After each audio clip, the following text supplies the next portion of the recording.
अतिक्रमण काढताना त्यांनी याची दक्षता घ्यायला पाहिजे की सरसकट सर्वांचंच काढायला पाहिजे. म्हणजे असं नाही व्हायला पाहिजे की जे गरीब लोक आहेत त्यांचंच अतिक्रमण काढावं. काम परवाना जेव्हा देतात त्यावेळेस ते त्याच्यावर परवाना का देत नाहीत की तुम्ही पैसे देऊन परवाने देत आहेत. मी प्रकाश यादव आणि आपण पाहत आहात लोकप्रकाश मराठी. माजलगाव तालुक्यामध्ये गेली 8 दिवस जे सातत्याने मुद्दा गाजत आहे तो मुद्दा आहे अतिक्रमणाचा. गेली 8 दिवसापासून माजलगावकरांनी उपोषण केले आणि निवेदन देऊन उपोषण करून आंदोलन करून माजलगाव येथील स्थानिक आमदार प्रकाश सोळंके यांनी त्या आंदोलनकर्त्याला भेट देऊन त्यांना शब्द दिला होता की मी येत्या 2 दिवसामध्ये माजलगावचं अतिक्रमण हटवू, आपण सगळे मिळून या ठिकाणावरला अतिक्रमण हटवू. तर आज तो दिवस अखेर आलेला आहे. दिनांक 6 रोजी आज या माजलगाव शहरातील जे अतिक्रमण आहे हे हटवण्यास सुरुवात झालेली आहे. पूर्ण माजलगाव शहरामध्ये जे आहे ते पोलीस बंदोबस्तामध्ये शासनाच्या समक्ष या ठिकाणी जे माजलगावमध्ये जे झालेले अतिक्रमण आहे छत्रपती संभाजी महाराज चौक ते मौलाना आझाद चौक या चौकापर्यंत जे अतिक्रमण झालेलं आहे हे अतिक्रमण या ठिकाणी हटवण्यास सुरुवात झालेली आहे. या माजलगाव शहराच्या मधोमध जे गेलेला आहे तो आहे पालखी मार्ग आणि या पालखी मार्गावरती पुरुषाचे स्मारक आहेत आणि त्या स्मारकासाठी जी शासनाने जागा आरक्षित केलेली होती ती जागा या अतिक्रमणाच्या एवढ्या विळख्यात अडकलेली होती. आज ती कुठंतरी मोकळा श्वास घेणार आहे आणि आपण पाहू शकता माझ्या पाठीमागं या ठिकाणी शासनाच्या बंदोबस्तामध्ये पोलीस बंदोबस्तामध्ये या ठिकाणी जे अतिक्रमण आहे या अतिक्रमणावर कसा बुलडोजर या ठिकाणी चालवण्यात येत आहे. बऱ्याच दिवसापासून या माजलगावमध्ये जे अतिक्रमणाचा जो विळखा पडलेला होता या विळख्याला आज कुठंतरी एक मोकळा श्वास माजलगावकर घेणार आहेत. आपल्यासोबत काही नागरिक आहेत, आपण त्यांच्या सुद्धा या ठिकाणी प्रतिक्रिया घेणार आहोत. आपल्यासोबत काही नागरिक आहेत. सर, काय नाव आपलं? दीपक मोरे. आपण माजलगावचे. बरं, आज या माजलगाव शहरामध्ये जे अतिक्रमण हटाव मोहीम चालू आहे या संदर्भात काय सांगतो, काय वाटतं तुम्हाला? नाही, हे अतिक्रमण काढायलाच पाहिजे. योग्य निर्णय आहे प्रशासनाचा. पण आता तुम्ही बघा मोठमोठ्या बिल्डिंग रोडवरती बांधलेल्या आहेत. ऑलरेडी प्रशासनाला माहिती आहे प्रशासनाची जागा कुठपर्यंत आहे, बरोबर आहे, किंवा त्यांची हद्द कुठपर्यंत आहे. मग हे रस्ता सोडून बांधकाम करा. तुम्ही परवाना जर तुम्ही देताय, आता हे बिल्डिंग तुम्ही बघताय समोरच्या इथं पाडायले, ती बिल्डिंग बनवताना जर परमिशन दिली नसती त्यांना की तुम्ही रोड सोडून हा रोडची हद्द आहे ह्या रोडच्या खाली तुम्ही बांधकाम करा, तर हे आज काढायची गरज नसती पडली, बरोबर आहे की नाही.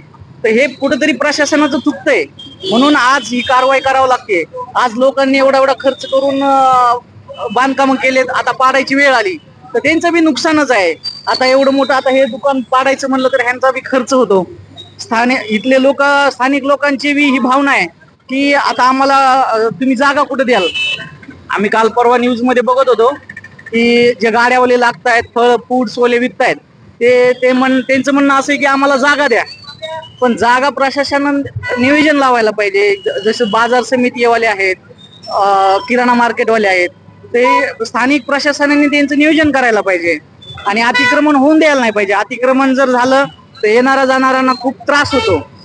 पण गेली 10 वर्ष झालं माजलगावचे जे प्रतिनिधी आहेत यांच्याच्यानं बाजारचा प्रश्न नाही सुटला, तर या अतिक्रमण धारकाला नक्की कधी आणि केव्हा जागा देते असं तुम्हाला वाटतं? काही तुम्हाला वाटतं का की त्यांना जागा मिळेल किंवा हे उपलब्ध करून देतील असं तुम्हाला वाटतं? आता प्रशासन आणि स्थानिक आमदार, नगरसेवक किंवा नगरपालिका त्याच्यावर निर्णय घेतील, हे त्यांचा निर्णय आहे.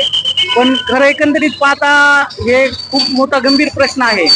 आज स्थानिक लोक कुठं जातील, त्यांचा व्यवसाय करायला जागा कुठे आहे, रोज रोटी त्यांची त्याच्यावरच आहे. आता छोट्या दुकानदारांना सुद्धा त्रास होईल त्याचा. आणि एक मी नागरिक म्हणून मला जर आता छत्रपती संभाजी महाराज चौकामध्ये जर फळं भेटत असतील, ते उद्या जर त्यांनी स्थलांतर दुसरीकडे केलं तर त्याचा कष्ट मला पण होणार जायला यायला. एकंदरीत पाहता हे ज्या वेळेस बसले त्यावेळेसच बसून द्यायला नव्हते पाहिजे. प्रशासनाने बसून दिले. पोलीस स्टेशनच्या समोरच अतिक्रमण आहे. पोलीस स्टेशनच्या समोरच अतिक्रमण आहे की नाही तुम्ही सांगा. मग यांना बसून दिलं कुणी? प्रशासनानेच बसून दिलं.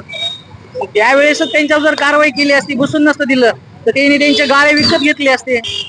जिथं ज्यांना मार्केट उपलब्ध होईल तिथं त्यांनी त्यांचे दुकानं बनवले असते आणि एक मार्केट तयार झालं असतं. तुम्ही आता बघत असाल की 5 वर्षाखाली संभाजी महाराज चौकामध्ये एक पण मार्केट नव्हतं. 5 ते 10 वर्षाखाली. आज इकडे मार्केट का आलं? कारण की खाली जागा भेटली नाही लोकांना.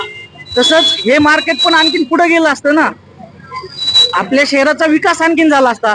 परभणी चौक आहे, तिकडे भरपूर जागा आहे, तिकडे प्लॉटिंग निघली असती, जागा भेटली असती लोकांना. एकंदरीत सगळं पाहता प्रशासनाची चूक आहे. स्थानिक लेवलच्या नगरसेवक असतील किंवा नगरपालिका असेल, यांची चूक म्हणायला काय अडचण नाही.